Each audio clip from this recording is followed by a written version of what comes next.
ফুচকা খেতে ভালোবাসেন না এমন মানুষ খুঁজে পাওয়া বেশ দুষ্কর। মচমচে ফুচকা আর তার সঙ্গে থাকা টকঝাল পানিতে আলু ও ঘুগনি পুড়ে খাওয়ার আগে সবারই জিভে জল এসে যায়। মুখরোচক এই খাবারের প্রতি নারীদের আকর্ষণ থাকে সবচেয়ে বেশি। অন্য জায়গা থেকে এখানের ফুচকাগুলো বেশ ভালো মজাদার। শহীদ মিনারের ফুচকা হচ্ছে একটা বেস্ট একটা ফুচকা। এইখানে শহীদ মিনারে আসবো ফুচকা খাবো না, এটা তো আর হয় না।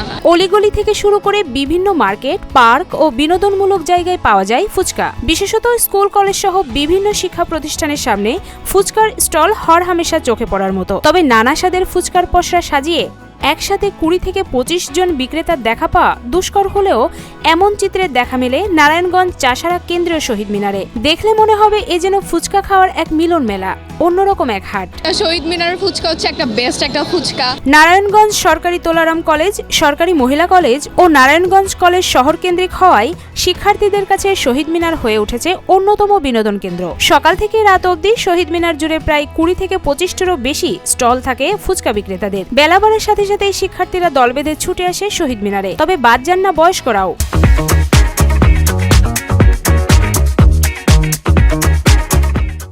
শহীদ মিনারে আসার মেন উদ্দেশ্যই হচ্ছে ফুচকা খাওয়ার জন্য। শহীদ মিনারের মতো ফুচকা কোথাও পাওয়া যায় না। বাইরে অনেক আছে ফুচকা, কিন্তু এইখানের ফুচকার স্বাদটাই আলাদা। আর এইখানে আসি, ফ্রেন্ডসরা আসি, ভাই বোনেরা আসি, এখানে আসার মেন উদ্দেশ্যই হচ্ছে ফুচকা। ফুচকা বিক্রেতারা বিকাল সময়টা কোনোভাবে সামাল দিলেও সন্ধ্যার পর থেকে ফুচকা প্রেমীদের ভিড়ে হিমশিম খেয়ে যায়। জেলার বিভিন্ন প্রান্ত থেকে পরিবার, বন্ধুবান্ধব ও সহপাঠীদের নিয়ে শহীদ মিনারের দোকানগুলোতে ভিড় জমায়। এ হাটে শুধু মেয়েরাই না, ছেলেরাও মেতে ওঠে ফুচকা আর ভেলপুরির বাটি হাতে নিয়ে।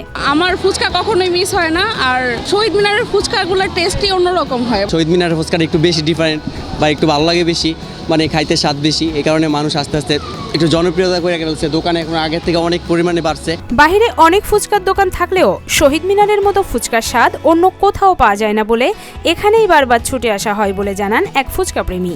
এদের মন ভালো থাকুক বা মন ভালো নাই বা থাকুক, এই ফুচকা খেলে দেখা যাচ্ছে যে মনটা এমনিতেই ভালো হয়ে যায়। ফুচকাটা হচ্ছে মেয়েদের এক ধরনের আবেগ, এক ধরনের অনুভূতি। রাগ, জিদ, অভিমানের মতো ফুচকাটা ভালোই যায়। ভ্রাম্যমাণ আদালত মাঝে মধ্যে এসব দোকান উঠিয়ে দিলেও পরিচিত কাস্টমারদের জন্য ফের বসে যান তারা, জানালেন এক ফুচকা ব্যবসায়ী। সকাল 11টা থেকে শুরু করে রাত 11টা পর্যন্ত চলে বেচাকেনা। আমাদের ফুচকাগুলো খুবই মানসম্মত এবং কি সজীব, যেহেতু এই জন্য সব কাস্টমার সমস্ত এখানে আশেপাশে যা কলেজ আছে, স্টুডেন্ট, কলেজের স্টুডেন্ট, তুলারাম কলেজ, মহিলা কলেজ, বিভিন্ন কলেজের ছাত্ররা আমাদের ফুচকাগুলো খায়। এই জন্যই আমরা আজকে চাহিদামূলক ফুচকা বিক্রি করতে পারতাছি। যে টকগুলো দিয়ে আমরা কোনো মেডিসিন ব্যবহার করি না, মেডিসিন কোনো ব্যবহার নাই। একজন ফুচকা বিক্রেতা প্রতিদিন গড়ে বেচা বিক্রি করেন 3 থেকে 5 হাজার টাকার মতো। ফুচকা বিক্রির টাকা দিয়েই সংসার চলে তাদের।